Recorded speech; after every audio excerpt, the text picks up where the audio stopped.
जरूरत पड़ने पर अपने ही काम आते हैं। दवाइयाँ और जरूरी सामान अपने नजदीकी मेडिकल स्टोर से ही मंगवाएं। लोकल को सपोर्ट करें। डाउनलोड करें आयु ऐप, सबसे तेज सबसे भरोसेमंद।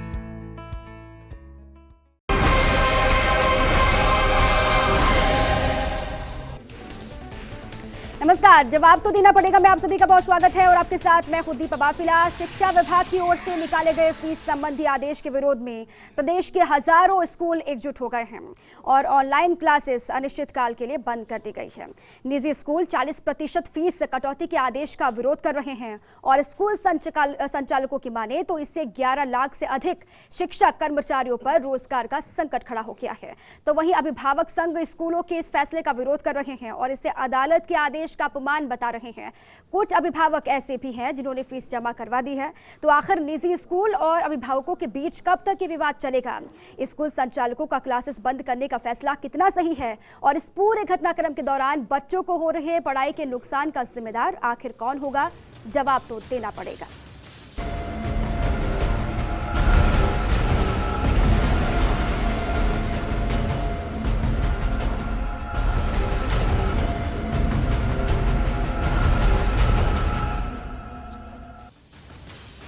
चलिए सबसे पहले आपको दिखाते हैं कि अभी तक इस पूरे घटनाक्रम को लेकर क्या कुछ बारीकियां निकलकर सामने आई हैं या फिर क्या कुछ अभी तक हुआ है। ग्राफिक्स के जरिए आपको समझाते हैं कहां पर क्या स्थिति बन रही है। फीस की फांस अब तक क्या? 9 अप्रैल कोरोना के चलते सरकार ने दिए फीस स्थगन के आदेश और इसके साथ ही 7 जुलाई सरकार के आदेश, स्कूल खुले नहीं तब तक फीस नहीं, ये सरकार का आदेश जिसको लेकर भी गुस्सा दिखाई दिया।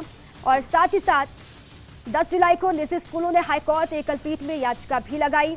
नाराजगी वहां पर भी कोर्ट तक जा पहुंची और उसके बाद 7 सितंबर कोर्ट ने कहा निजी स्कूल 3 किस्तों में ले सकेंगे फीस। कोर्ट की तरफ से कहा गया कि निजी स्कूल जो है वो 3 किस्तों में फीस ले सकेंगे। 27 सितंबर को एससी डबल बेंच ने एकल पीठ के फैसले पर रोक लगाई और यहाँ पर भी पेच फंसता हुआ दिखाई दिया। हालांकि इसको लेकर भी एकजुट हुए स्कूल संचालक और साथ ही 23 अक्टूबर को हाईकोर्ट ने कहा सरकार मामले को लेकर आदेश दे। हाईकोर्ट ने यह भी कहा कि सरकार पूरे मामले को लेकर आदेश दे और साथ ही 28 अक्टूबर सरकार का आदेश, जितना सिलेबस उतनी फीस। सरकार ने साफ कह दिया 2 टूक में कि जितना सिलेबस है उतनी ही फीस देनी होगी और इसके साथ ही 30-40% सिलेबस कम किया। कहा स्कूल खुलने के बाद फीस मिलेगा। ये साफ तौर से कहा गया कि जब पूरी तरीके से स्कूल खुलेंगे तो उसके बाद ही फीस को लेकर जो स्थिति है वो साफ होगी। अब जो तस्वीर है वो उभरती हुई सामने आ रही है। गुस्से में निजी स्कूल संचालक दिखाई दे रहे हैं, मोर्चा खोल दिया है। 9 अप्रैल से लेकर अब तक क्या घटनाक्रम हुए हैं उसकी जानकारी हमने आपको दी और इसी को लेकर लगातार गुस्से में भी स्कूल संचालक दिखाई दे रहे हैं। लगातार कहना यह है कि कोरोना काल में उनके साथ ज्यादती हो रही है और इस पर सरकार से उनकी मांग लगातार है कि उनको राहत पहुंचाई जाए, क्योंकि अगर घाटा हर सेक्टर में हुआ है तो जो टीचर्स हैं वो भी अभिभावक की भूमिका निभाते हैं। चलिए, और फीस की फांस को लेकर जो घमासान मचा हुआ है उसको लेकर चर्चा करने के लिए हमारे साथ कुछ खास मेहमान मौजूद हैं। उन सभी से आपका परिचय करवाएं। संगीता बेनीवाल जी हमारे साथ हैं, अध्यक्ष राज्य बाल आयोग की हैं। मैम आपका बहुत बहुत स्वागत है।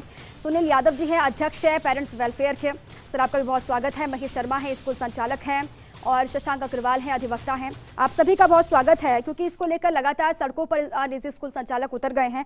सबसे पहले मैं रुक करूंगी महेश शर्मा जी आपका, क्योंकि स्कूल संचालक आप हैं और इस ताज़ा परिप्रेक्ष्य में क्या कुछ तस्वीर उभर कर सामने आ रही है या फिर क्या आपकी नाराज़गी है, क्या परेशानियाँ आपको हो रही हैं या फिर सबसे बड़ी दिक्कत आपकी क्या है? सबसे पहले आप वो बताएं। इसमें हमारी कहीं पर भी ऐसी कोई नाराज़गी नहीं है। नाराज़गी सिर्फ इतनी सी बात की है कि जो राज्य सरकार ने जो फीस स्थगन का जो आदेश किया है, पहले जब वास्तव में कोरोना का पीक टाइम था उस तक के लिए हम राजी थे, कोई दिक्कत नहीं है। हमारा स्टाफ स्कूल में नहीं आ रहा था, हमारे बच्चे स्कूल में नहीं आ रहे थे और हमारे खर्चे भी नॉमिनल हो रहे थे और उस वक्त कोई भी आदमी की ऐसी कंडीशन नहीं थी कि वह अपनी फीस के रूप में कोई हमारे को अमाउंट जमा कराए। लेकिन अब जब पब्लिक के लिए सब कुछ खुल चुका है, उनकी तनख्वाहें चालू है हर जगह से, सरकार जो सैलरीड कर्मचारी उनको तनख्वाह दे रही है, एक तरफ हर तरह के व्यवसाय जब चल रहे हैं, तो हमारी फीस को ही सिर्फ क्यों डेफर किया गया? क्या सरकार ये नहीं कर सकती? यदि हमारी फीस उन्होंने डेफर करी है अभी भी, पहली बात तो इन्होंने जो कटौती की है वो कटौती एक तौर पर देखें कि नहीं तो कहीं पर भी वैदिक तौर पर हो ही नहीं सकती। जब कोर्ट ने, हालांकि हम कोर्ट के आदेश की जो है कि नहीं हर तरह से जो है कि नहीं शुक्रगुजार, कोई दिक्कत नहीं है, लेकिन सरकार को जो इन्होंने ये जिम्मेदारी दी, भाई आप अभिभावकों और संचालकों, स्कूल संचालकों के साथ में बैठकर फीस तय करें, लेकिन सरकार ये नहीं कि अपनी मनमर्जी आई जैसी कर दे। एक तौर पर यह सरकार को यह भी सोचना चाहिए, क्या वह बैंक मान जाइएगा कि जो ईएमआई के तौर पर कोई बिल्डिंग चल रही है जिस पर लोन चल रहा है, हाउसिंग लोन चल रहे हैं, कमर्शियल लोन चल रहे हैं, या फिर वो बाल वाहिनियाँ वो चल रही है जिनकी ईएमआई क्या सरकार और बैंक बाद में लेने के लिए तैयार है, या फिर सरकार ऐसा कर सकती है कि उन बैंकों को भी पाबंद कर सकती है। जब स्कूल खुलेंगे और जब बच्चे उन बाल वाहिनियों से आएंगे, जब विद्यालय के अंदर बच्चे बैठने आएंगे, तब वो ईएमआई ले लेंगे। तो ऐसा हो सकता है क्या? यदि ऐसा नहीं हो सकता तो फिर हमारी ही फीस बाद में क्यों? क्या हमारे कर्मचारी स्कूल में नहीं आ रहे? हमारे कर्मचारी बच्चों को शिक्षा नहीं दे रहे थे? दूसरी तौर पर बिल्कुल देखिए महेश जी, क्योंकि लगातार आप लोगों की अब जो मांगे हैं वो जायज है और लगातार ये कहा भी जा रहा है, आप लोगों की तरफ से ये बात निकलकर सामने आ रही है कि कोरोना काल में अगर जब हर सेक्टर में हर जगह लोग प्रभावित हुए हैं, नौकरी सब की गई है या फिर तमाम दिक्कतें सभी को हुई हैं, तो उसी में स्कूल संचालक भी आते हैं क्योंकि दोहरी मार तो उन पर भी पड़ी है। एक तरफ वो टीचर भी हैं, खुद अभिभावक भी हैं।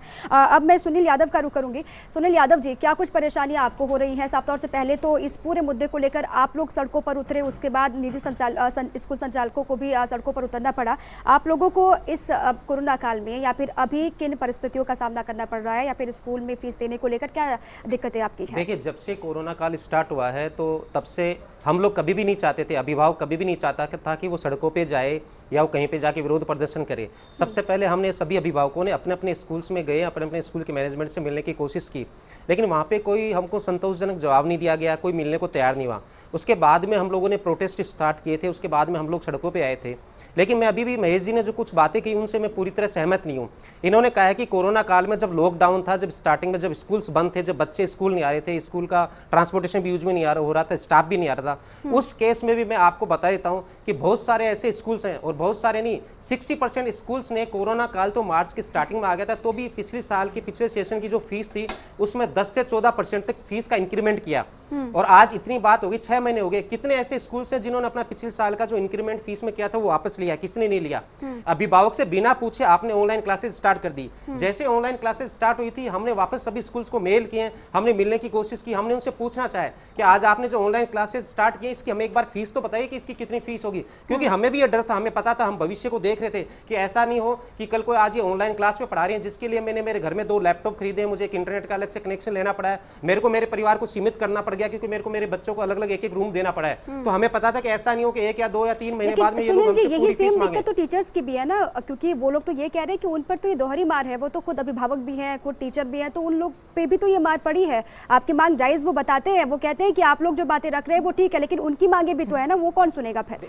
क्योंकि प्राइवेट स्कूल जो टीचर्स हैं, हमारी पूरी सहानुभूति उनके साथ है। हाँ। वो लोग जो भी टीचर जिस भी लेवल के स्कूल में टीचर है, उसको जितनी भी सैलरी मिल रही है उसके अकॉर्डिंग वो लोग बहुत अच्छा काम करें, मेहनत करें। लेकिन आप ये बताइए कि कल को इसकी जिम्मेदारी मेरी नहीं है। कल को अगर मेरा एक होटल है, उसमें अगर मेरा क्लाइंट या कस्टमर नहीं आता है, तो क्या मेरा एम्प्लॉय या मेरा स्टाफ क्या रोड पे जाके बुलाएगा कि क्लाइंट को क्या आप आए, उनको बोलेगा? ये जिम्मेदारी तो होटल ओनर की है। स्कूल वालों ने पिछले 15-20 साल में करोड़ों अरबों रुपए कमाए, हर साल नई पे नई बिल्डिंग खड़ी की है, नई से नई ब्रांच खोली है। उस समय इनके पास पैसा कहां से आ जाता था? आज अपने स्टाफ को देने के लिए पैसा नहीं है, ऐसा कह के बार बार कह के बहुत बड़ी बेईमानी है। और इसमें ये लोग क्या है कि ऐसा नहीं है कि पेरेंट्स के या बच्चों के साथ ही है, ये अपने टीचर्स का भी पूर्ण, उनका भी शोषण हो रहा है, उनको भी सैलरी पूरी कहां दी जा रही है? मार्च से ठीक है, लेकिन आगे इसको लेकर क्या होना चाहिए? क्योंकि हल तो निकालना पड़ेगा, कैसे भी हल तो निकालना पड़ेगा। राहत अभिभावकों को भी पहुंचनी चाहिए, राहत टीचर्स को भी पहुंचे, ये लगातार कोशिश की जानी चाहिए सरकार की तरफ से भी। शशांक जी, मैं आपके पास आ रही हूँ, उसके बाद संगीता बेनीवाल जी मैं आपका रुख करूंगी। शशांक जी, क्या अब इसकी पेचीदगियां हैं? हालांकि हाईकोर्ट मसला पहुंचा, वहां पर भी फंसा हुआ है, इसमें अब किस तरीके से आगे बढ़ा जाएगा या फिर रणनीति क्या होगी? किस तरीके से आगे अभिभावक भी और पेरेंट्स भी बढ़ सकते हैं? देखिए, हाईकोर्ट में पहले ही जो 70% के ऑर्डर हुए थे सिंगल बेंच द्वारा, उसके खिलाफ स्कूल्स भी अपील में जा चुके हैं, सरकार भी अपील में जा चुकी है और मैटर अभी हाईकोर्ट के सामने पेंडिंग है। हाईकोर्ट ने एक ऑर्डर दिया था 1 अक्टूबर 2020 को, जहां पे उन्होंने कहा था कि स्कूल ऐसा कोई भी स्टेप नहीं उठाएगी जो कोर्सिव एक्शन के अंडर आता हो, कि बेसिकली कोई भी स्टूडेंट के हितों को प्रभावित करता हो। जब हाईकोर्ट के सामने मैटर पेंडिंग है, लंबित है, तो ऐसा स्टेप स्कूल एसोसिएशन द्वारा लिया गया है वो मेरी निजी ओपिनियन के हिसाब से सही नहीं है, क्योंकि आज जो इन्होंने प्रॉब्लम्स बोली हैं जो एक स्कूल को आ रही हैं, वो सारी प्रॉब्लम्स पेरेंट्स को तो शुरू से ही आ रही थी कि साहब हमारे पास सैलरी नहीं है, कुछ नहीं है। तब पेरेंट्स भी एक डिस्काउंट मांग रहे थे, तब स्कूल ने एंटरटेन नहीं किया। और मैं ये चीज़ शुरू से कह रहा हूँ कि एक सिंगल अम्ब्रेला के अंडर रख के ना आप पेरेंट्स को तोल सकते हैं ना स्कूल्स को तोल सकते हैं, क्योंकि डिफरेंट क्लासेस हैं जहाँ पे डिफरेंट टाइप्स ऑफ एजुकेशन है, डिफरेंट काइंड्स ऑफ स्कूल हैं जिनकी सबकी फाइनेंशियल स्टेटस अलग है। किसी को फाइनेंशियल एड, कोई स्कूल ऐसे भी हैं जो बजटरी स्कूल्स में आते हैं, उनको फाइनेंशियल एड सरकार द्वारा शायद ज़रूरत होगी। कुछ स्कूल्स ऐसे हैं जो इतनी फ़ीस लेते हैं कि अगर 2 साल भी उनको शायद फ़ीस नहीं मिले तो उनको ऐसी हालत नहीं होगी कि वो अपने एम्प्लॉयज़ को सैलरी नहीं दे सकते। लेकिन शशांक जी, ये भी तो मानना पड़ेगा ना कि कुछ स्कूल संचालकों की वजह से या फिर कुछ चंद स्कूलों की वजह से सभी को खामियाजा भुगतना पड़ रहा है या फिर सभी उसमें पिस रहे हैं, क्योंकि सड़कों पर तो सभी उतरे हैं और कहीं ना कहीं अगर स्कूल बंद किए जाएंगे नुकसान तो सभी को होगा, वो पेरेंट्स हो या फिर अभिभावक हो या फिर टीचर्स हो। बिल्कुल। अगर देखिए किसी भी मसले के लिए अगर किसी भी पार्टी को अगर सड़कों पे उतरना पड़ जाए तो उसका लॉस तो सभी को होता है। इसमें सरकार को भी एक प्रोएक्टिव रोल अब निभाना पड़ेगा, क्योंकि सरकार से शुरू से ही ये एक उम्मीद की जा रही थी कि इस सिचुएशन को वो फोरसाइट शायद करे, लेकिन ऐसा नहीं हुआ है। अभी भी जो उन्होंने ऑर्डर निकाले हैं वो 10वीं 11वीं 12वीं के रिलेशन में हैं जब स्कूल खुलेंगे, और जो प्री प्राइमरी से लेके 10th तक स्टैंडर्ड के जितने भी बच्चे हैं उनके लिए क्या फ़ीस रहेगी नहीं रहेगी उस संदर्भ में कोई ऑर्डर है नहीं। तो हाई कोर्ट में जब स्कूल्स जा चुके हैं तो इनको सड़कों पे उतरने का, क्योंकि पेरेंट्स भी अब हाई कोर्ट के सामने ही है, पेरेंट्स भी सड़कों पे तो उतर नहीं रहे। जब आप एक स्पेसिफिक अथॉरिटी के सामने जा चुके हैं जो आपकी इस प्रॉब्लम का निस्तारण करेगा, जहाँ पे स्टेट भी पार्टी है, so let high court decide. लेकिन शशांक जी, क्योंकि अब लंबे वक्त से 4 महीना हो चुका है, स्कूल संचालक लगातार यही कह रहे हैं कि 4 महीनों से वो लोग इंतजार कर रहे हैं, कोरोना काल में उन्होंने इंतजार किया और आरटी की जो राशि है उसका भुगतान भी 2 साल से उनको नहीं हुआ है, इसको लेकर भी नाराजगी है। लेकिन मैं संगीता बेनीवाल जी आपका रुख कर रही हूँ। मैडम, कैसे ये स्थिति जो है उसको पार पाया जाएगा या फिर उसका हल निकाला जाएगा? क्योंकि पहले हमने देखा अभिभावक सड़कों पर उतरे, अब निजी स्कूल संचालकों ने ये ऐलान कर दिया है कि वो स्कूल बंद कर देंगे, ऑनलाइन क्लासेस भी नहीं चलेंगी। ऐसे में सबसे ज़्यादा नुकसान जो होगा वो बच्चों को होगा। बच्चों के बारे में कौन सोचेगा? क्योंकि सड़कों पर पेरेंट्स भी हैं, सड़कों पर टीचर्स भी हैं, स्टूडेंट्स का क्या होगा?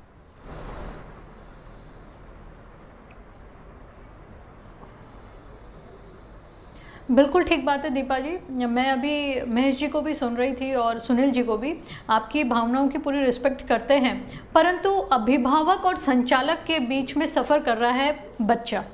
आज जो बच्चा 9वीं से 12वीं तक में है, जो सीनियर क्लास में और अपने आने वाले भविष्य को सोच रहा है, कंपटीशन की तैयारी में लगा है, अचानक उसकी ऑनलाइन क्लासेस ख़त्म बंद हो जाती है, तो इस तरह से जो स्टेप उठाया गया है संचालकों द्वारा उसकी घोर निंदा की जाती है। और इसको नाराज़गी का और विरोध का और भी तरीका हो सकता है, ये नहीं कि आप ऑनलाइन क्लासेस बंद कर दो। और ये संचालक अभी ही नहीं, हमारे पास आयोग में और भी कई कंप्लेंट्स आई हैं कि कई बच्चों को ये मैसेज आ जाता है कि आपको यूनिट टेस्ट हुआ या हाफ ईयरलीज हुई, उसका रिजल्ट तब तक नहीं मिलेगा जब तक फीस जमा नहीं करवाई जाएगी। और भी छुटमुट इस तरह की शिकायतें लगभग 4-5 महीनों से चली आ रही है, तो ये उचित नहीं है। आज आर्थिक मंदी से हमारा देश चल रहा है, कोरोना जैसी महामारी से हम लोग चल रहे हैं। आप स्वयं भी एक अभिभावक होंगे, हमको भावनाओं से काम करना चाहिए। और साथ ही साथ आपकी जो समस्या है, आज हमारे मुख्यमंत्री जी भी बहुत संवेदनशील है, जिस तरह से वो कोरोना में काम कर रहे हैं, आपको थोड़ा सा धैर्य रखना चाहिए, माननीय न्यायालय का फैसले का भी इंतजार करना चाहिए, ना कि इस तरह के आपको कदम उठा लेना चाहिए। हम क्या बच्चों को सिखा रहे हैं आज? लेकिन संगीता जी, साफ तौर से ये कहना है ना, क्योंकि वो टीचर्स हो या फिर पेरेंट्स हो, साफ तौर से कहना ये है कि दोनों को ही ठगा जा रहा है एक तरीके से। सरकार की तरफ से उम्मीद वो लगाकर बैठे लंबे वक्त से, जो स्कूल संचालक हैं वो भी कह रहे हैं कि कई दफ़ा खुद शिक्षा मंत्री से भी उनकी बात हुई, शिक्षा विभाग से भी उनकी बात हुई है, लेकिन वहाँ से कोई पॉजिटिव रिस्पांस उनको नहीं मिला। बार बार कह दिया जाता है कि फीस को लेकर स्थिति साफ होगी या फिर आपकी समस्या का निदान किया जाएगा, वो अब हुआ नहीं, क्योंकि पिछले 4 महीनों से लगातार इंतजार कर रहे हैं स्कूल संचालक।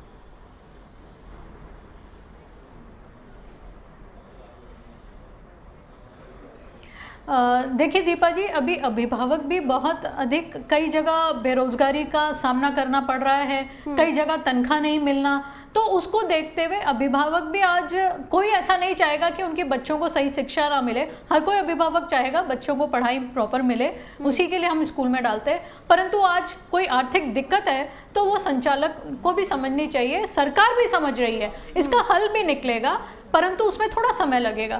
तो इसका मतलब ये नहीं कि हम ऑनलाइन शिक्षा समाप्त कर दें, जो शिक्षक को हम गुरु मानते हैं। ये तो आज वही बात हो गई कि जिस तरह से हमारे डॉक्टर्स हड़ताल पे आ जाते हैं तो पेशेंट क्या करे, आज आपने वही रुख अपना लिया, वही रवैया अपना लिया, ये उचित नहीं है।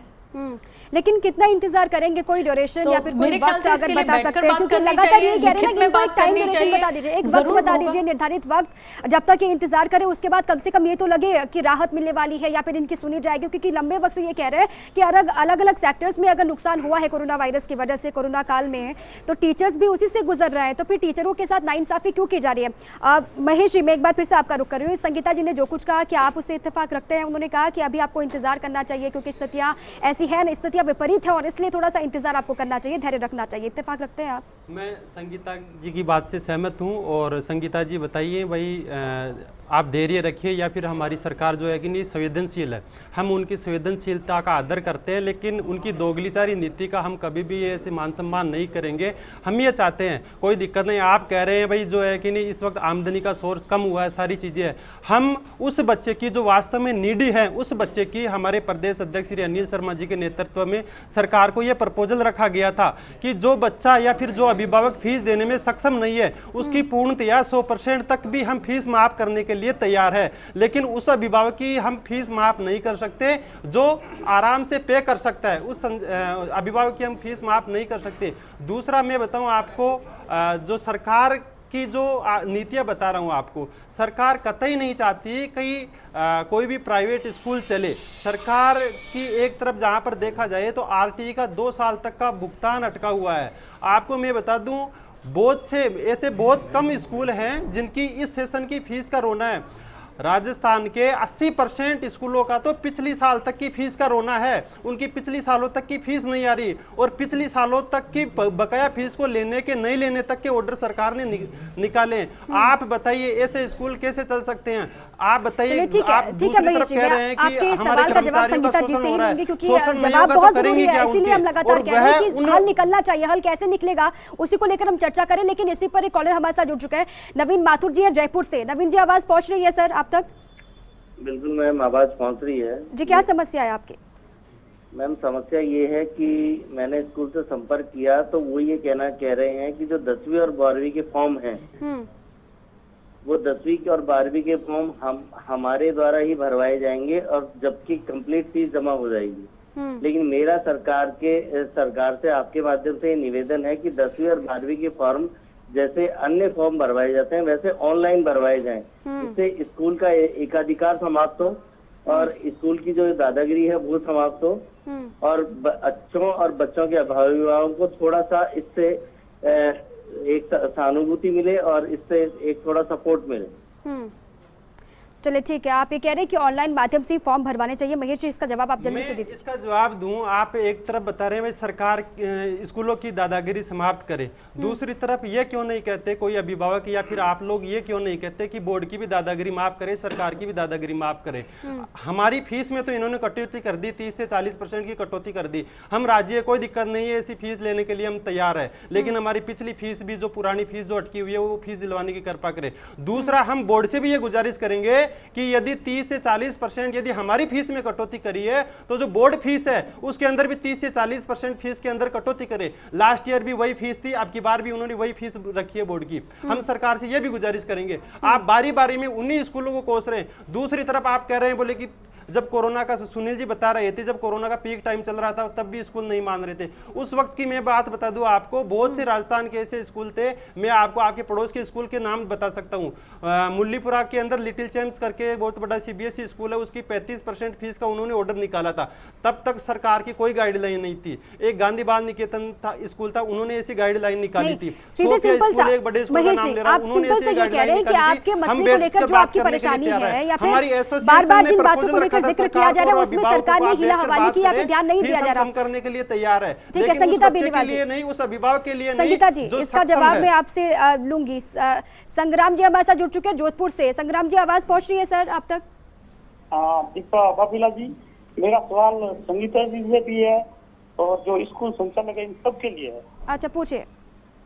मेरा सवाल ये है, जब सरकार इन जो फर्स्ट ग्रेड टीचर है, सेकंड ग्रेड टीचर है और थर्ड ग्रेड टीचर है, इनको बहुत बड़ी मोटी रकम लगती है, वो टाइम पर एजुकेशन बच्चों को अच्छी तरह से एजुकेशन नहीं करा पा रहे, जबकि इनको आप टेंडर पद्धति में कर दो ताकि जो भी ठेकेदार है टेंडर लेगा उस हिसाब से इनको पेमेंट करेगा और वो देख रेख करेगा बच्चों की पढ़ाई हो रही है या नहीं हो रही।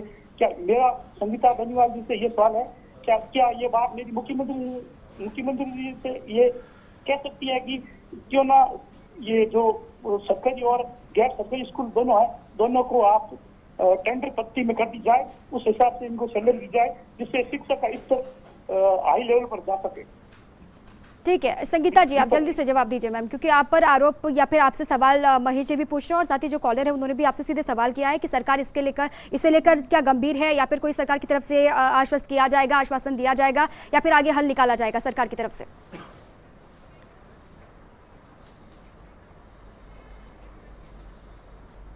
देखिए दीपा जी, मैं सबसे पहले कहना चाहूँगी कि अभी हमारे साथी महेश जी बोल रहे थे कि सरकार चाहती ही नहीं है कि निजी स्कूलों को, निजी शिक्षण संस्थाओं को बढ़ावा दिया जाए, जबकि मैं आप ही से कहूँगी कि यही सरकार इतने IITs खुलवाती है, यही सरकार हर दूसरे दिन शिक्षण संस्थानों के लिए इतनी बड़ी बड़ी घोषणाएं करती हैं।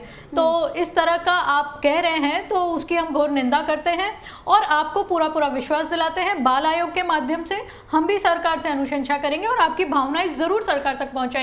सरकार खुद संवेदनशील है, परंतु समय लगेगा, चूंकि पहले अंतिम पंक्ति में बैठे हुए व्यक्ति के लिए सोचना पड़ेगा सरकार को और उसके बाद शिक्षा। आप मुझे एक बात बताइए, आप अपने निजी स्कूलों में मनमानी किताबें देते हैं, मनमाने जो यूनिफॉर्म के होते हैं और ये कंपलसरी कर देते हैं अभिभावकों को कि स्कूल से ही किताबें ली जाए, स्कूल तब आपको कुछ नहीं लगता है। लेकिन आज जब सरकार को निजी संचालकों को जरूरत है कि जो वास्तव में आपको लगता है जो अच्छी शिक्षा दे रहे हैं, हम स्वागत करते हैं। आपने बताया कि कई सारी स्कूल ऐसी हैं जिन्होंने अपनी मर्जी से कटौती करी फीस में, ऐसी स्कूलों का हम स्वागत करते हैं। और परंतु मैं कहती हूँ कि अगर आप लोग अपनी स्वेच्छा से ट्यूशन फीस जैसे जो होती है वो और अपनी स्वेच्छा से अगर कुछ फीस को अभिभावकों को रियायत दे दें तो कितना बड़ा सपोर्ट होगा ये सरकार के लिए। संगीता जी लेकिन संसाधन क्या है उनके पास, तो सिर्फ वही है ना, वो टीचिंग के माध्यम से ही तो कमा रही है। उनका कहना यह है कि टीचिंग के माध्यम से ही वो लोग कमा रहे हैं ना। अगर वही आप बंद कर देते हैं या फिर वही वो लोग बंद कर देते हैं, आप उनको फीस नहीं दिया जाता, उनकी सैलरी उनको नहीं मिलेगी, तो फिर काम कैसे कर पाएंगे? यही तो उनकी पीड़ा है। संदीप जी हमारे साथ जुड़ चुके हैं जयपुर से। संदीप जी आप तक आवाज पहुंच रही है, क्या सवाल है आपका, पूछिए। बिल्कुल ठीक है संदीप जी, आवाज पहुंच रही है आप तक सर? चलिए जगदीप जी जुड़े हुए हैं जोधपुर से। जगदीप जी आवाज पहुंच रही है आप तक? हाँ जी पूछिए अपना सवाल। मैं ये मैडम कहना चाहूंगा कि सरकार भी कुछ है ना विशेष संवेदनशील रूप से सोच नहीं रही है और ये जो प्राइवेट सेक्टर है शिक्षण संस्था का, इनका मैं कहना चाहूंगा मैडम कि ये जो निजी वो जो है ना या बुक्स वहाँ से लेना है, ड्रेस हमारे से लेना है और मोटी रकम लेते हैं, तो मेरा कहना है कि ये कोरोना काल हमेशा नहीं आता है, ये सदी की बड़ी त्रासदी है और इनको समझना चाहिए कि जो मध्यम वर्ग का वर्ग है उसका काम धंधे सब चौपट हो गए हैं, व्यापार चौपट हो गया है, लोग भूखे मरे हैं, ऐसी स्थिति है। सरकार कितने लोगों तक पहुंच पाती है? वो कुछ समय के लिए फंड जरूर मतलब दे देती है। चलिए आप कह रहे हैं कि सरकार को थोड़ा सा वक्त देना चाहिए क्योंकि कोरोना काल है और जो ये अचानक से कोरोना की स्थिति आ गई है उसके लिए कोई भी तैयार नहीं था, लेकिन थोड़ा सा वक्त लगेगा। प्रदीप जी हमारे साथ जुड़ चुके हैं हनुमानगढ़ से। प्रदीप जी अपनी बात रखिए, क्या कहना चाहते हैं? हाँ जी बोलिए। लेते हैं तो 5-7 हजार रुपए पढ़ाने वाले टीचर को क्या उसको सैलरी नहीं दे सकते हैं क्या? एक बार फिर से अपनी बात आप रिपीट कीजिए प्रदीप जी। मैं ये कहना चाहता हूँ मैडम कि प्राइवेट स्कूल वाले फीस भी ले लेते हैं, तो उनके पास जो टीचर 5 या 7 हजार रुपए में पढ़ाते हैं उनको अभी तक इन्होंने सैलरी भी नहीं दी, आगे कैसे सैलरी देंगे? ये देंगे या नहीं देंगे? तो वो तो निर्भर करता है ना, ठीक है प्रदीप जी आपने अपनी बात रखी, लेकिन वो तो निर्भर करता है कि पेरेंट्स जब तक फीस नहीं देंगे सैलरी कैसे मिलेगी। वो सैलरी कम हो ज़्यादा हो उससे वो मैटर है ही नहीं। दिक्कत ये है कि जब तक अभिभावक फीस नहीं देंगे बच्चों की ऑनलाइन क्लासेस के लिए तब तक मसला हल नहीं होगा, तब तक सैलरी नहीं मिल पाएगी। सुनील जी मैं आपका रुख कर रही हूँ, संगीता जी की बात को भी आपने सुना, महेश जी ने जो कहा उनकी बात को भी आपने सुना, आप इत्तेफाक रखते हैं या फिर आप सहमत हैं थोड़ा सा वक्त देने की ज़रूरत है, वो स्कूल संचालकों को भी हो या फिर टीचर उनको सरकार को भी हो? देखिए मैडम, ऐसी बात है कि पहली बात मैं स्टार्टिंग से बता दूं कि आज स्कूल संचालक सड़कों पर आए, कुछ टाइम पहले अभिभावक आए थे। ये नौबत आई क्यों है? ये हमने पैदा नहीं की, अभिभावक ने पैदा नहीं की। हम तो गए थे स्कूलों के पास, हमने दरवाजे खटखटाए थे। दूसरी मैं एक और बात बताऊं, अभी महेश जी ने एक बात बोली थी कि कुछ बच्चों को अलग कर दो या कुछ पेरेंट्स को अलग कर दो जिनकी फाइनेंशियल कंडीशन अच्छी है, जिनकी अच्छी नहीं है, उनसे फीस ले लो। इसका मापदंड कौन और कैसे करेगा? अच्छा, आप पेरेंट्स में तो मापदंड करना चाह रहे हैं कि कौन सक्षम है कौन असक्षम है। आप एक काम क्यों नहीं करते? सभी स्कूल अपने बैलेंस शीट रख दीजिए, तो वो भी आप दे सकते हैं ना सुझाव, अगर आपके पास है कि कैसे आगे काम होना चाहिए, कैसे आगे इसमें वर्कआउट करने की जरूरत है, अगर आपके पास कोई सुझाव है वो भी आप दे सकते हैं, क्योंकि संगीता बेनीवाल जी यहाँ पर है जो सरकार तक आपकी बात लेकर जाएंगे। हम सुझाव ये दे रहे हैं कि मैम प्राइवेट स्कूल्स को ऐसा लग रहा है कि अभिभावक अपने बच्चे को बिल्कुल मुफ्त में ऑनलाइन क्लासेस दिलाना चाह रहे हैं। ऐसा बिल्कुल नहीं है। हम लोग अपने बच्चों को मुफ्त में ऑनलाइन क्लासेस नहीं दिलाना चाह रहे हैं। हम अपने बच्चों की जो ऑनलाइन क्लासेस उसकी फीस पे करना चाह रहे हैं, हम करने को तैयार हैं। लेकिन ऑनलाइन क्लासेस के लिए 25 से 30% तक की फीस ही बनती है, क्योंकि स्कूल्स का इतना ही रिसोर्सेज खर्च हो रहा है, जितना स्कूल का खर्च हो रहा है उतना अभिभावक का भी हो रहा है। तो ऑनलाइन क्लासेस के लिए हम लोग आज भी तैयार हैं, कल भी तैयार हैं, और हम कल भी तैयार थे। 25 से 30% तक फीस देने को तैयार है। और स्कूल संचालक जो कह रहे हैं कि उनकी स्टाफ की सैलरी नहीं निकलती है, आप सारे स्कूल संचालकों से बोलिए कि वो अपनी बैलेंस शीट रखें। उनका जो सैलरी का पार्ट है, जिसमें उनके चौकीदार से लेकर उनका प्रिंसिपल तक की सैलरी आ जाती है, वो 25 से 30% का हिस्सा होता है। अगर वो इस बात को गलत साबित करें तो अपनी बैलेंस शीट अभी तक उन्होंने ना सरकार के पास रखी है, न मीडिया के समक्ष रखी है, न न्यायालय में रखी है। आप एक बार बताइए तो सही कि आपको नुकसान हो कैसे रहा, घाटा हो कैसे रहा, आप स्टाफ की सैलरी कैसे नहीं दे पा रहे। आप कुछ चीजों को प्रूव तो करिए, आपको डेटाबेस तो दीजिए। आप लेकिन सुनील जी, ये तो आप दोनों को समझना होगा ना सर, वो पेरेंट्स को भी तो समझना होगा कि उन्हीं के बच्चों का नुकसान हो रहा है, क्योंकि जो आर पार की स्थिति आप लोगों ने बना दी है या फिर आप लोग लगातार निजी स्कूल संचालकों के खिलाफ हल्ला बोल कर रहे हैं, उससे आपके बच्चों को भी नुकसान हो रहा है। तो इसलिए मसला शांतिपूर्ण तरीके से हल हो, कुछ इस तरीके से आगे बढ़ना होगा। ठीक है, आपके पास मैं आऊंगी और शशांक जी आपसे भी मैं रिएक्शन लूंगी, लेकिन पूजा अग्रवाल हमारे साथ जुड़ चुके हैं जयपुर से। पूजा अग्रवाल जी अपनी बात रखिए, क्या कहना चाहती है? मैम, मैं टोटली सुनील सर की बात से एग्री हूँ, क्योंकि अगर इन लोगों को सैलरी देने में प्रॉब्लम आ रही है तो फिर ये लोग क्यों नहीं अपना बैलेंस शीट हम लोग के सामने शो कर रहे हैं? तो हर पेरेंट, हर एक बंदा कोरोना से मतलब डिफेक्टेड है। तो एक बार बताओ कि हम लोगों को क्यों नहीं, स्कूल वाले समझ ही नहीं रहे। और ये मामला 8 महीनों से चल रहा है। अगर ये लोग हमसे मिल लेते, हमसे बात कर लेते तो ये तो कब का सॉल्व हो जाता। स्कूल वालों को इतना दंगा ही नहीं करना पड़ता मैम। 8 महीने से हर कोई, पूरी दुनिया, मतलब पूरा ग्लोबल ये जो है प्रॉब्लम सबके लिए है। तो स्कूल वाले जब हमको बोलते हैं फैमिली है, फैमिली है, फैमिली है, फैमिली तो मिलना ही नहीं चाहती है मैम। तो टोटली बात ये है कि कहीं ना कहीं पेरेंट्स बहुत ज्यादा परेशान हैं, तो उनको रियायत मिलनी चाहिए। बिल्कुल, आपने कहा कि कोरोना में सभी की नौकरी भी गई है या फिर सभी इससे परेशान हुए भी हैं, तो इसलिए ज़रूरत है कि पेरेंट्स की दिक्कतों को भी समझा जाए और निजी स्कूल संचालकों ने जो कदम उठाया है वो गलत है, उनको इंतजार करना होगा। नंदलाल मीणा भी हमारे साथ जुड़े हुए जयपुर से। नंदलाल जी अपनी बात रखिए, क्या कहना चाहते हैं सर? मैं ये कहना चाहता हूँ कि ये जो प्रॉब्लम है ये बड़ी प्रॉब्लम है और सबके लिए है। तो सरकार को इसके 40% 30% का जो बीच का गैप आ रहा है वो सरकार पे करे, तो उसमें स्कूल प्रशासन को भी रिलीफ मिलेगा और पेरेंट्स को भी रिलीफ मिलेगा। तो ऐसे में सरकार को बीच में आकर मीडिएटर की भूमिका निभाते हुए दोनों को राहत पहुंचानी चाहिए, ये नंदलाल मीणा जी कह रहे हैं। चलिए ठीक है, आपकी बात को भी इसका जवाब मैं संगीता जी से लूंगी, लेकिन एक छोटे से ब्रेक के लिए यहाँ पर रुकना होगा। चर्चा हम लगातार कर रहे हैं कि आखिर इसका हल कैसे निकलेगा, हल कौन निकालेगा, क्योंकि लगातार पेरेंट्स हो या फिर टीचर हो वो आर पार की स्थिति में है, लेकिन सरकार की तरफ ही सभी की निगाहें हैं। छोटे से ब्रेक के लिए यहाँ पर रुक रहे हैं, चर्चा लगातार जारी है।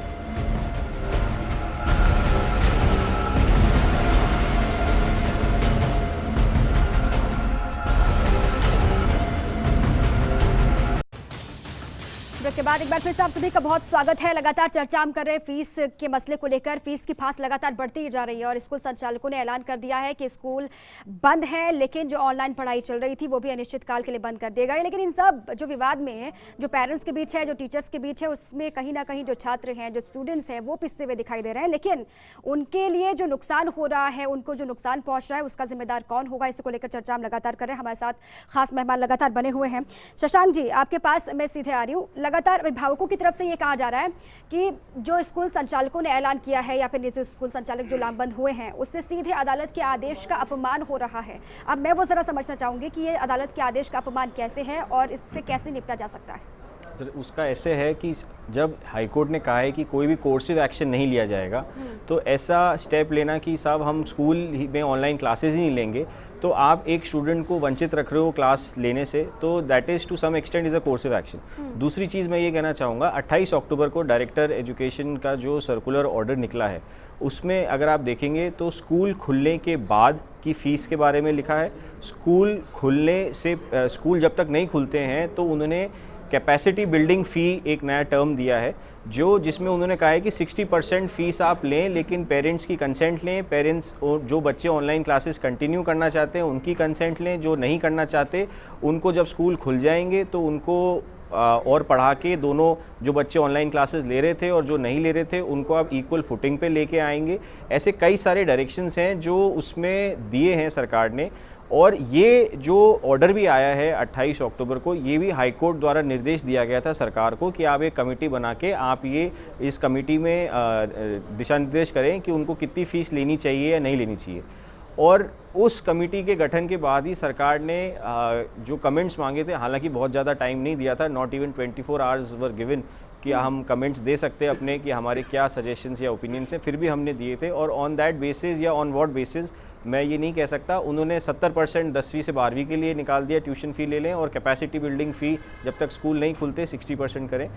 इस पे थोड़ा सा अगर वो लोग और चिंतन करें तो इसको थोड़ा सा और स्ट्रीमलाइन किया जा सकता है और एक बीच का सॉल्यूशन बिल्कुल निकल सकता है। बट सरकार को थोड़ा सा प्रोएक्टिव रोल करना पड़ेगा और ये डेफिनेटली निकल सकता है, क्योंकि एक चीज़ समझने की बात है कि जैसे विद्यार्थी डिफरेंट काइंड्स हैं, वैसे स्कूल भी डिफरेंट काइंड्स हैं।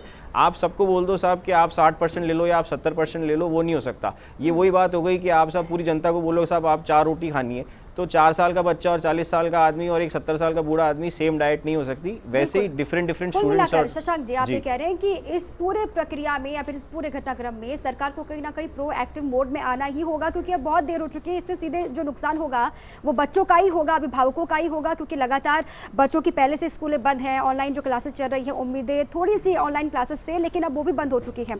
संगीता जी से मैं इसका जवाब लूंगी, लेकिन इससे पहले अनिल शर्मा जी जयपुर से से जुड़े हुए हैं। अनिल जी, आवाज़ पहुंच रही है आप तक? क्या सवाल है या फिर क्या अपनी राय आप रखिए सर, बताइए।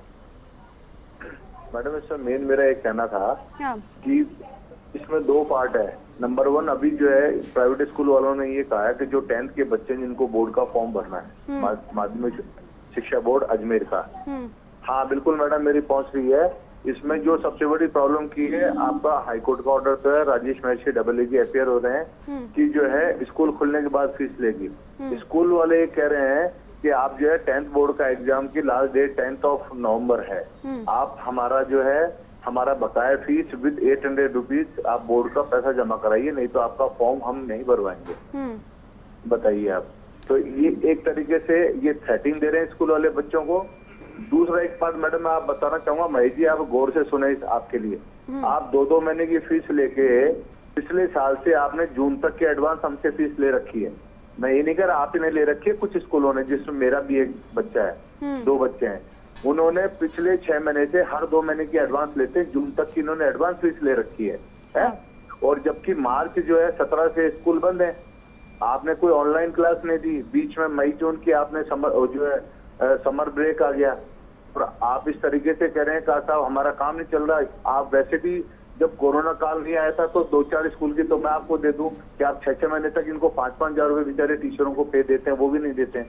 तो आज कोरोना काल का बहाना बना के हमारे बाल वाहिनी का नहीं हुआ, हमारा बिजली का बिल नहीं आया, ये सुनील जी यादव बिल्कुल सही कह रहे हैं। और संगीता मैडम आप भी इस चीज को नोट करिए, और राजेश महर्षि जो AAG को प्लीड कर रहे हैं स्टेट की अपील को, I know in very well, उनसे कहिए कि जो थ्रेटिंग दे रहे हैं 10th का बोर्ड का एग्जाम बच्चों का नहीं भरवाएंगे, पहले पुराना 5,000 रुपया दीजिए और 800 रुपया आप बोर्ड की फीस दीजिए। ये बिल्कुल ऐसी स्थिति में भी अनिल शर्मा जी आप कह रहे हैं कि ऐसी स्थिति में भी परेशान किया जा रहा है बच्चों को भी, अभिभावकों को भी। इसके लिए सीधे सीधे जिम्मेदार जो है वो निजी स्कूल संचालक ही है, आपका आरोप है महेश जी को लेकर। आपने सवाल भी उन्हीं से पूछा है, संगीता जी से भी आपने कहा कि आपको भी ध्यान देने की जरूरत है।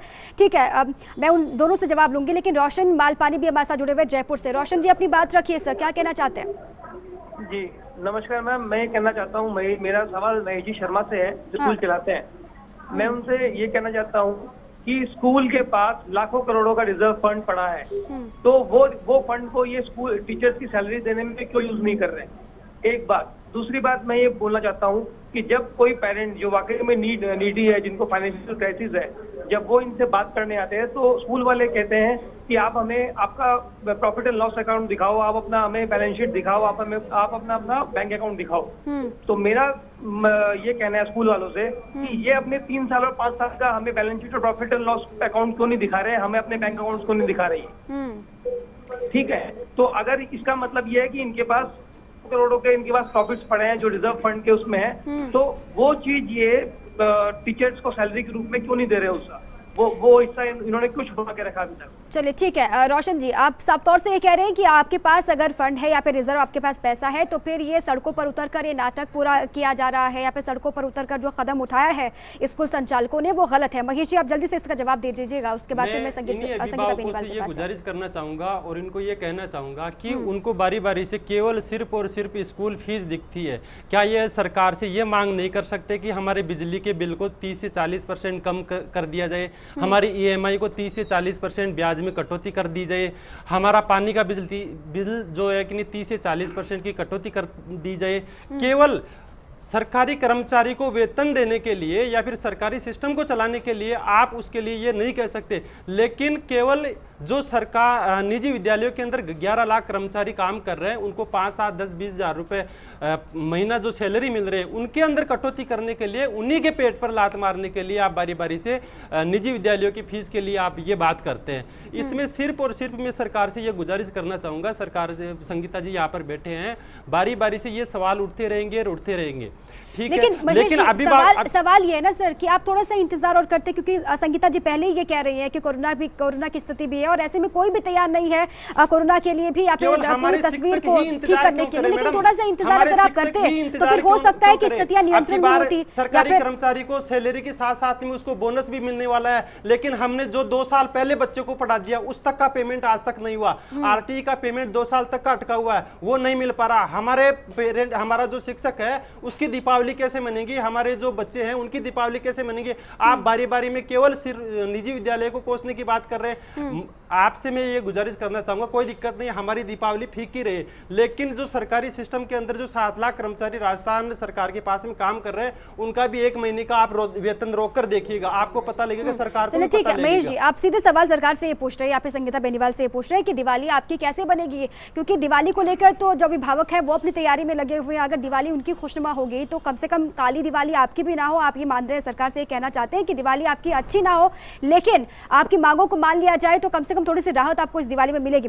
संगीता बेनीवाल जी आपका मैं रुक करूंगी, लेकिन सुमनेश भरतपुर से हमारे साथ जुड़े हुए। सुमनेश जी क्या सवाल है आपका या फिर अपनी बात आप रखिए, क्या कहना चाहते हैं? देखिए मैडम, मैं ये कहना चाहता हूँ कि राजस्थान सरकार इस मामले में चुप्पी लगा के बैठी हुई है। इस मामले पर क्यों नहीं निर्णय लेती? जहाँ पर प्राइवेट स्कूलों में सरकारी कितने बच्चे पढ़ते हैं और वो उनको सैलरी कर देंगे तो क्यों देंगे फीस उनको? स्कूल में फीस क्यों नहीं जमा कर रहे लोग? हाँ। क्योंकि कोई भी ऐसा स्कूल नहीं है जिसके अंदर प्राइवेट जितने बड़े स्कूल है सारे इनको पूरी तनख्वाह मिली है अध्यापकों को पूरे इस कोरोना काल में। तो सरकार ने फीस पैसा काटे तनख्वाह के, इनको बैठे हुए तनख्वाह दे रहे हैं सरकारी टीचरों को आज पूरे राजस्थान में। तो ये संगीता जी बैठी है, ये क्यों नहीं बोलती सरकार कि अगर जो प्राइवेट स्कूल टीचर है उनकी सरकार भरपाई करे, उनको पैसे दे कोरोना काल के प्राइवेट स्कूल। ठीक है सुमनेश जी, आप कह रहे हैं कि सरकारी टीचर्स को तो लगातार बैठे बैठे वेतन मिल रहा है, लेकिन निजी स्कूल संचालकों का क्या, उन टीचर्स का क्या जिनको सैलरी लंबे वक्त से नहीं मिली है? शंकरलाल सुथार जी भी हमारे साथ जुड़े हुए जयपुर से। शंकरलाल जी अपनी बात रखिए सर, क्या कहना चाहते हैं? नमस्कार मैडम। हाँ जी बताइए। फर्स्ट इंडिया को ये जो बहस चल रही है आपकी निजी शिक्षण संस्थाओं के फीस से रिलेटेड, इस पर बहस कराने के लिए बहुत धन्यवाद। इसको सार्वजनिक करें। राज्य सरकार की जिम्मेदारी होती है शिक्षा आपका, अपने सरकार शिक्षा दे, शिक्षा के अंदर होने वाले जितने अमूल इसके लिए आपके संघर्ष भी किया। निजी शिक्षण संस्थाओं ने गैर सरकारी शिक्षण संस्था अनुदानी नियम बने 87 और उसके बाद 89 और 93 में नियम बने, उनकी अनुपालना के लिए कोर्ट बने आपके गैर सरकारी अनुदान। लेकिन फिर उसके बाद फीस नियंत्रण कमेटियां बनी सरकारें अपने फायदे के लिए, क्योंकि सरकार के लोग बाग चाहे वो बीजेपी के हो चाहे कांग्रेस के हो चाहे कोई और हो, उनकी अपनी। ठीक है, आप कह रहे हैं कि राज्य सरकार की जिम्मेदारी है, सरकार को इस ओर ध्यान देना होगा। संगीता बेनीवाल जी, कई सवाल आप पर दागे जा रही मैडम, क्योंकि लगातार ये कहा जा रहा है कि सरकार ध्यान नहीं दे रही है या फिर सरकार की उदासीनता है, जिसकी वजह से ये स्थिति आन पड़ी है। साफ तौर से जो बच्चों का नुकसान हो रहा है, अभिभावक जिससे परेशान है या फिर निजी स्कूल संचालक जिस वजह से परेशान है, उस तरफ सरकार का ध्यान है ही नहीं, सरकार संजीदा है ही नहीं।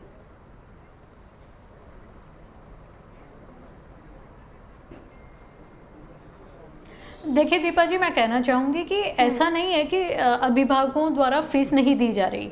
मैं आपको धरातल पर बताऊं, 60 से 70% अभिभावकों ने फीस दी है, और जब जब नहीं दी जाती तो तुरंत प्रभाव से शिक्षकों द्वारा अभिभावकों को मैसेज आ जाता है। वो कई सारे मैसेज हमारे पास कंप्लेंट के रूप में आए हुए हैं कि आपको क्लास अटेंड नहीं करने दिया जाएगा, उन बच्चों को ऑनलाइन में नहीं बैठाया जाता, इस तरह के मामले। तो ऐसा जिस तरह से ये लोग कर रहे हैं कि पूरे साल ही जैसे इनको फीस नहीं मिली, ऐसा नहीं है। 60 से 70% इनको फीस मिल चुकी है।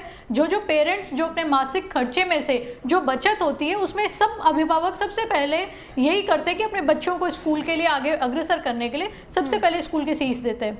उसके बाद दूसरी बात जब ये आती है कि आज निजी संचालक जो हैं वो इस तरह से कैसे शिक्षा के अधिकार का हनन कर सकते हैं, बालिका के हितों का वो कैसे हनन कर सकते हैं, बच्चों को शिक्षा से लिए वो कैसे रोक सकते हैं। लेकिन अब तो रोक दिया ना संगीता बेनीवाल जी, परेशानी यहीं पर खड़ी हो जाती है ना, क्योंकि अब तो रोक दिया, अब तो ऐलान कर दिया कि अनिश्चितकालीन स्कूल बंद रहेंगे, ऑनलाइन क्लासेस नहीं होंगी, अब तो ऐलान कर दिया। तो फिर आपको लगता है कि बहुत देर हो गई है या फिर सरकार ने उस तरीके से ध्यान नहीं दिया जिस तरीके से ध्यान देना चाहिए था? इसका जवाब आप दीजिएगा। लेकिन किशोर जी जुड़ चुके हैं कोटा से। किशोर जी, अपनी बात रखिए, क्या कहना चाहते हैं? दीपा जी, किशोर जी, आवाज पहुंच रही है आप तक? साहब हाँ मैडम, बताइए। मैडम मैं ये कहना चाह रहा हूँ, अपने एक क्लास में कम से कम 50 से 60 बच्चे पढ़ते हैं। हाँ जी, आगे बताइए। हाँ, 50 से 60 बच्चे पढ़ते हैं, उनको कम से कम ये मान लो। हेलो, हाँ जी, हाँ जी, बताइए, जल्दी अपनी बात रखिए। मेरा सवाल महेश शर्मा जी से है। हाँ जी।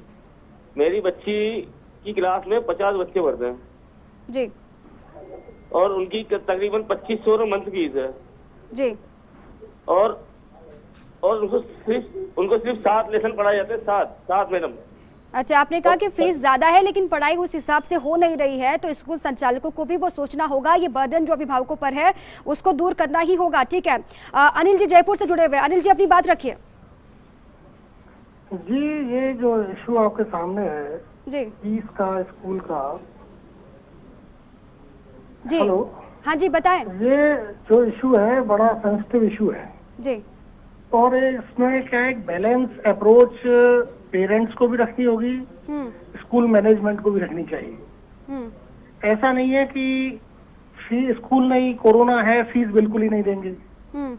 इतना बड़ा इंफ्रास्ट्रक्चर लेके स्कूल ऑनर्स चलते हैं, इतना बड़ा स्कूल है, स्टाफ है, उसकी साफ सफाई का खर्चा है, मेंटेनेंस है, तो एटलीस्ट पेरेंट्स को भी चाहिए, और जो पर्टिकुलरली जो देने लायक है, जो ठीक है। आपका सुझाव ये है या फिर आप ये कहना चाह रहे हैं कि ऐसे वक्त में बैलेंस्ड होना होगा सभी को, वो टीचर्स हो या फिर अभिभावक को, दोनों को ही समन्वय बना के आगे बढ़ना होगा, क्योंकि सवाल बच्चों के भविष्य का है। संगीता जी, लगातार मेरा सीधा सा अब सवाल ये है कि आगे की रणनीति क्या होगी, शिक्षा विभाग क्या सोच रहा है, किस तरीके से राहत पहुंचाई जाएगी? मैडम,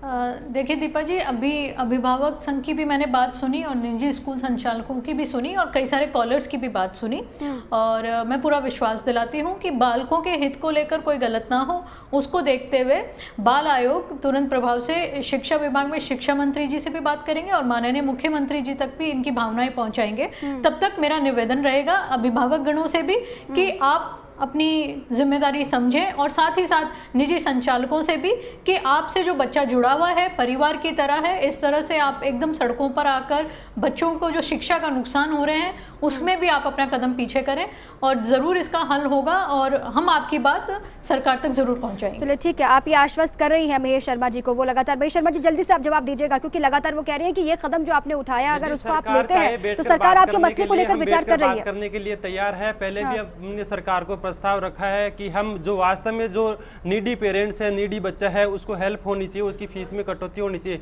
उसकी कटौती करने के लिए हम तैयार है। लेकिन जो अभिभावक सक्षम है, जिसकी आमदनी आमदनी में कहीं पर भी कोई 1 रुपए की कटौती नहीं हुई है, उसको माफ नहीं करवाना चाहिए। सरकार को भी ये सोचना चाहिए। दूसरी तरफ यदि सरकार बारी बारी में ये कहती है, संगीता जी की बात से मैं सहमत हूँ कि बच्चों के हक को नहीं छीना जाना चाहिए, लेकिन आपसे ये निवेदन करना चाहूँगा मैं कि वह निजी स्कूल संचालक और उनमें काम करने वाले 11 लाख कर्मचारी, उनके भी बच्चे हैं, तो उनका भी हक नहीं छीना जाए और उनको इन सब चीजों को बैलेंस रखते हुए नुकसान कोई तो ऐसा सभी कदम का हो रहा उठाया है ना जाना महेश चाहिए। शर्मा जी, वो तो ध्यान देना होगा। नुकसान आपका भी हो रहा है, नुकसान आपके जो आपने कहा कि जो 4th क्लास के कर्मचारी है उनकी भी दिक्कतें हैं, वो भी परेशान है, लेकिन सभी को भी मिलजुल कर काम करना होगा ना। वो कदम तो सही नहीं है। हम ऐसा करने के लिए तैयार है। बंद कर दिया गया, हमारी फीस में जहाँ आपको लगे ऐसा जो कोई नीडी पेरेंट है, नीडी बच्चा है, उसको हेल्प होनी चाहिए, उसकी हेल्प करने के लिए तैयार है। बाकी जो सक्षम अभिभावक आप उसकी भी फीस माफ करवा रहे हैं, ऐसे हमारे स्कूल वालों ने पहले ही सरकार को प्रपोजल रख रखा है, हमारी एसोसिएशन की तरफ से भी। लेकिन ये पैमाना, क्योंकि सुनील यादव जी, ये पैमाना कौन तय करेगा? सुनील यादव जी आपके पास में आऊंगे, और ये जरा क्योंकि बार बार महेश शर्मा इसी का जिक्र कर रहे हैं कि जो सक्षम है कम से कम वो तो फीस दे दें। इसको लेकर वो सवाल पूछ रहे हैं। लेकिन अनिरुद्ध जी हमारे साथ जुड़े हुए जोधपुर से। अनिरुद्ध जी अपनी बात रखिए, ठीक है। हेलो महेश जी, 1 सेकंड बस। अनिरुद्ध जी अपनी बात रखिए सर। हाँ मैडम, हेलो। हाँ जी बताएं। मैडम मैं ये बोल रहा हूँ कि आपके चैनल के ऊपर आज जो इतनी बढ़िया डिबेट हो रही है, इस डिबेट के अंदर मैडम एक बेचारे बदनसीब इंसान को भी जो है अगर आपको शामिल कर लेते तो डिबेट जो है वो बहुत अच्छी होती है। अच्छा चले ठीक है, अगली बार से के अंदर अगर मैडम आप उस निजी, ये जो निजी स्कूल के अंदर जो टीचिंग कराने वाले जो टीचर है, उनका भी अगर एक कैंडिडेट अगर आपकी इस डिबेट में बैठा होता तो पता चलता कि ये फीस की बात हम इसका सपोर्ट करें या इसका विरोध करें। हम ऐसे फंसे हुए इंसान हैं, हम निजी टीचर हैं। टीचर्स अनिरुद्ध जी, इसीलिए टीचर्स को ना बुलाकर हमने स्कूल संचालक को बुला दिया, क्योंकि जो सैलरी देते हैं वो स्कूल संचालक की तरफ से ही सैलरी दी जाती है। जो टीचर्स की समस्याएं हैं उसको लेकर महेश जी यहाँ पर बैठे हुए हैं, आप चाहे तो उनसे सवाल कर सकते हैं या फिर उनकी तरफ से भी आप अपनी बात रख सकते हैं। आज मैं दोनों पक्षों से ये कहना चाहूंगा, स्कूल निजी स्कूल संचालक और ये जो प्राइवेट टीचर, ये अभिभावक संचालक है, इन दोनों से मेरा ये निवेदन है कि आप कम से कम हमारे बारे में सोचो। जो 11 लाख टीचर जो प्राइवेट स्कूल में जो है वो पढ़ा रहे हैं आज, उन टीचरों की जो है वो क्या हालात है, जरा उनके बारे में जो है गवर्नमेंट भी सोचे, अभिभावक संघ भी सोचे और निजी स्कूल संचालक भी सोचे। चलिए ठीक है। अरविंद शर्मा हमारे साथ जुड़े हुए जयपुर से। अरविंद जी अपनी बात रखिए सर, क्या कहना चाहते हैं? हाँ जी बताइए अरविंद जी। मैं काफी देर से आपका यहाँ पर लाइव डिबेट देख रहा हूँ जी, और मैं खुद एक स्कूल को चलाता हूँ जी। RBS स्कूल है मेरा खुद का। मैं अपनी स्थिति बताना चाहूंगा आपको जी। मैं मार्च से लॉकडाउन लग गया था, मार्च से पहले की हमारी कम से कम आपको एक स्कूल को, सब स्कूलों को एक साथ नहीं देखना चाहिए। कॉर्पोरेट स्कूल जरूर मैसेज करती है फीस के लिए या ऑनलाइन क्लास के लिए दबाव डालती हैं, लेकिन मैडम राजस्थान में बहुत सारी प्राइवेट निजी स्कूलें हैं जिनकी हालत ये पहले से ही इतनी खराब है, क्योंकि वहाँ पर न तो स्टूडेंट्स ज्यादा होते हैं हिंदी मीडियम के अंदर और न ही फीस स्ट्रक्चर अच्छा होता है। हम एडमिशन के टाइम में भी बच्चों को काफी छूट दे देते हैं, जिससे बच्चे विद्यालय के अंदर अच्छी तरह से एजुकेशन शिक्षा लें, और उसके बाद भी जब सेशन खत्म होता है तब भी हम लोग देते हैं। लेकिन मार्च से पहले की भी मैडम कई स्कूलों में, जैसे हमारी भी स्कूल अच्छा सर, जल्दी से कोई आप सुझाव देना चाहते हैं या फिर आपके पास कोई राय है जो आप बताना चाहे सरकार को या फिर पेरेंट्स को? 8 महीने से जैसे मेरी भी स्कूल है, वैसे कई स्कूल है राजस्थान बोर्ड की, जिसमें मैडम 5% भी फीस नहीं आई है, और हम लगातार 4 महीने से यहाँ पर ऑनलाइन क्लासेस ले रहे हैं, और मैडम हमारी पुरानी फीस भी नहीं आई है। चलिए, आपने कहा कि 5% भी फीस नहीं आपको मिली है, नहीं दी गई है अभिभावकों की तरफ से, और कई स्कूल ऐसे हैं अभी भी राजस्थान में जिनकी हालत बेहद खस्ता है, जो बेहद दयनीय स्थिति में है। उसकी तरफ भी ध्यान देना होगा सरकार को, क्योंकि लगातार सवाल इसलिए भी उठ रहे हैं कि आखिर अभी तक सरकार की तरफ से कोई मुकम्मल कदम क्यों नहीं उठाया गया, कोई ठोस कदम क्यों नहीं उठाया गया, जिसके वजह से या फिर जिसके बाद हम इन परिस्थितियों से बच सकते थे। सुनील यादव जल्दी से अपनी बात रखिए, क्योंकि आपने तमाम कॉलर्स को भी सुना, महेश शर्मा ने भी अपनी बात रखी। उन्होंने कहा कि पैमाना कौन सेट करेगा करेगा या फिर पैमाना कहाँ से सेट किया जाएगा कि कुछ जो सक्षम है अभिभावक वो कम से कम फीस दे दे, बाकी जो नहीं सक्षम है वो उनको रियायत मिले, इस तरीके से कौन पैमाना सेट करेगा? देखिए, मैं आपके चैनल के माध्यम से और अभी संगीता जी भी हमारे साथ में, मैं सरकार से भी एक निवेदन करना चाहूंगा कि स्टार्टिंग से जब से ये मुद्दा चला तब से सरकार की भूमिका बहुत ज्यादा सकारात्मक नहीं रही है। सरकार ने कभी भी कोई भी सॉल्यूशन नहीं दिया। जब लास्ट में हाई कोर्ट ने सरकार को बोला है कि आप एक सॉल्यूशन लाइए, आप एक कुछ पैरामीटर बना के लाइए कि इस फीस का क्या सॉल्यूशन हो सकता है, तब जाके सरकार ने अपने कुछ पॉइंट्स बना के दिए थे। दूसरी मैं एक और बात बताऊंगा कि बार बार निजी स्कूल संचालक कह रहे हैं कि हम सैलरी नहीं दे पा रहे हैं। कोरोना तो इसी साल आया है, लास्ट ईयर तक आप मेरे को कभी भी एक भी बार ऐसा बता दीजिए कि भाई पिछले साल तक तो इनको कोई तकलीफ नहीं थी, लेकिन ऐसा कोई भी एक साल गया है क्या, कोई एक एकेडमिक सेशन गया है क्या जिसमें इन लोगों ने फीस नहीं बढ़ाई हो? हर साल फीस बढ़ाई है। जितनी ये फीस बढ़ाते हैं कि अपने स्टाफ की सैलरी उतनी बढ़ा रही है। दूसरी एक और बात रही, ये बोल रहे हैं कि हम स्टाफ को सैलरी नहीं दे पा रहे हैं। मैं एक छोटा सा बिजनेस करता हूं, मैंने एक ड्राइवर रखा है, एक चौकीदार रख रखा है, एक माली रख रखा है। कोविड में मेरा भी बिजनेस उतना इफेक्ट पूरी दुनिया में है, सभी का उतना है। आज हम जिस ऑफिस में बैठे हो सकता है इसका भी बिजनेस उतना ही हुआ, लेकिन सब ने जो भी इसके प्रमोटर्स हैं, जो भी ओनर्स हैं, वो एनी हाउ मैनेज करके सैलरी दे रहे हैं अपने स्टाफ को। उन्होंने कहा ना कि जैसे पेरेंट्स में अलग अलग कैटेगरीज बनी हुई है, वैसे ही स्कूल संचालकों में भी या फिर स्कूलों में भी अलग अलग कैटेगरीज हैं, कुछ नहीं सक्षम है उस सैलरी को दे पाने में भी, तो फिर ऐसी स्थिति में क्या कीजिएगा? देखिए मैडम, क्या है कि अगर कुछ एक बड़ा स्कूल है जो 1 लाख रुपए पर ईयर की फीस ले रहा है, तो उसके स्टाफ की सैलरी भी उतनी ही है। जो अगर 40,000 रुपए ले रहा है तो उसकी स्टाफ की सैलरी भी उतनी है, उनका इंफ्रा भी उसी के अकॉर्डिंग है। तो ये कहना बिल्कुल गलत होगा। ठीक है, संगीता बेनीवाल जी, आरटी राशि का भुगतान 2 साल से नहीं हुआ, मैडम इसको लेकर भी चाहते हैं स्कूल संचालक, इसको लेकर भी आप स्थिति साफ करें और सरकार क्या राहत पहुंचाएगी? क्योंकि पिछले 4 महीनों से इंतजार कर रहे हैं, कितना इंतजार और कितना वक्त और लगेगा स्थितियों को साफ होने में?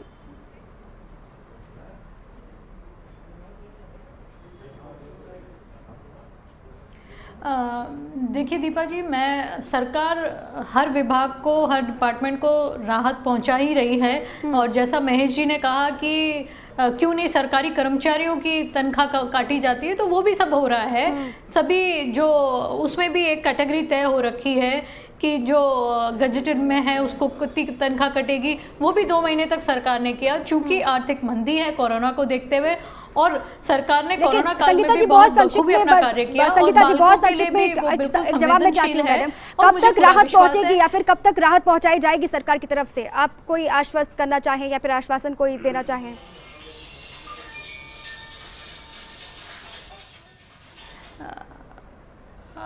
बिल्कुल दीपा जी, मैं खुद माननीय मुख्यमंत्री जी से बात करूंगी इस बारे में। और बिल्कुल हम खुद चाहते हैं कि बच्चे जो हैं वो शिक्षा से महरूम ना हो, शिक्षा उनको प्रॉपर मिलती रहे। परंतु तब तक मेरा भी निजी संचालकों से निवेदन रहेगा कि बालकों का अभी क्रूशियल टाइम है, उनके परीक्षाएं सर पर हैं, तो आप लोगों को भी स्टेप नहीं उठाते हुए बच्चों को उचित शिक्षा। बहुत शुक्रिया आप सभी का चर्चा में शामिल होने के लिए, चर्चा का हिस्सा बनने के लिए, क्योंकि लगातार सवाल यही है कि बच्चों का भविष्य बर्बाद ना हो, खराब ना हो, इसी को लेकर ये स्थितियां बन रही हैं। लेकिन सरकार से ही उम्मीद है, सरकार से ही आशाएं हैं, वो पेरेंट्स की हो या फिर टीचर्स की हो। लगातार कहा यही जा रहा है कि इस स्थिति को साफ करने में कोई अगर भूमिका निभा सकता है तो वो सरकार है। सरकार को आगे आकर संजीदा होकर या फिर संवेदनशील होकर इस पूरे मसले को देखना होगा और कोई हल निकालना होगा। फिलहाल जवाब तो देना पड़ेगा। मैं अभी के लिए बस इतना ही। खबरें लगातार जारी है। आप रहिए फर्स्ट इंडिया के साथ। नमस्कार।